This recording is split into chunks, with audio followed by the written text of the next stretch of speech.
Hi friends, welcome to SK Innovations. இன்னைக்கு நம்ம என்ன பார்க்க போறோம்னா ரொம்பவே டிஃபரண்டான புளிச்சக்கீரை தொக்கு எப்படி பண்ணலாம்னு சொல்லிட்டு பார்க்கலாம். நான் இன்னைக்கு ஒரு கட் அளவுக்கு புளிச்சக்கீரை வாங்கி க்ளீன் பண்ணி அலசி வச்சிருக்கேன். இத வந்துட்டு தண்ணில வடிச்சிட்டு இந்த மாதிரி ஒரு நியூஸ் பேப்பர்ல தனித்தனியா பிரிச்சு விட்டுக்கிறேன். இது வந்துட்டு ஒரு 10 நிமிஷத்துக்கு நல்லா காயட்டும். இப்போ பாருங்க 10 நிமிஷம் ஆகிடுச்சு. புளிச்சக்கீரை வந்து நல்லா காஞ்சிடுச்சு. இப்போ ஒரு கடாயில 1 ஸ்பூன் அளவுக்கு தனியா, 1/4 ஸ்பூன் அளவுக்கு வெந்தயம், 7 காஞ்ச மிளகாய் போட்டு நல்லா வறுத்துக்கிறேன்.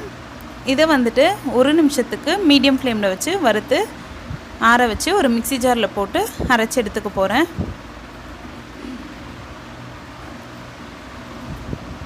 இப்போ வந்துட்டு ஒரு கடாயில் 5 ஸ்பூன் அளவுக்கு எண்ணெய் விட்டுருக்கேன். இதில் 1 ஸ்பூன் அளவுக்கு கடுகு சேர்த்துக்கிறேன். கடுகு நல்லா வெடிஞ்சதும் நம்ம எடுத்து வச்சுருக்க புளிச்சக்கீரையை கட் பண்ணி இதோடு சேர்த்து வதக்கி விட்டுக்கிறேன்.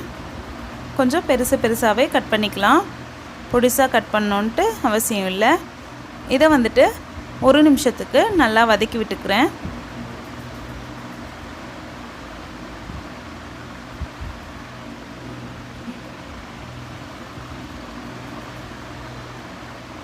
இப்போ 1 நிமிஷம் ஆகிடுச்சு.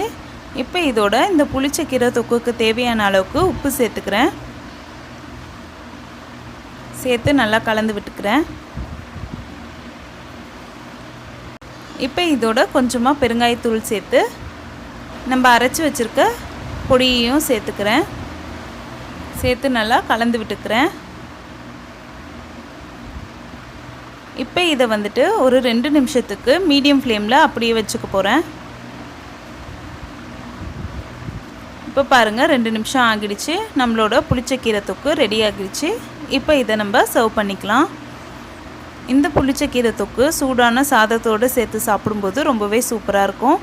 கண்டிப்பாக எல்லோரும் ஒன் டைம் இந்த மெத்தடில் புளிச்சக்கீரை செஞ்சு பாருங்கள் ஃப்ரெண்ட்ஸ்.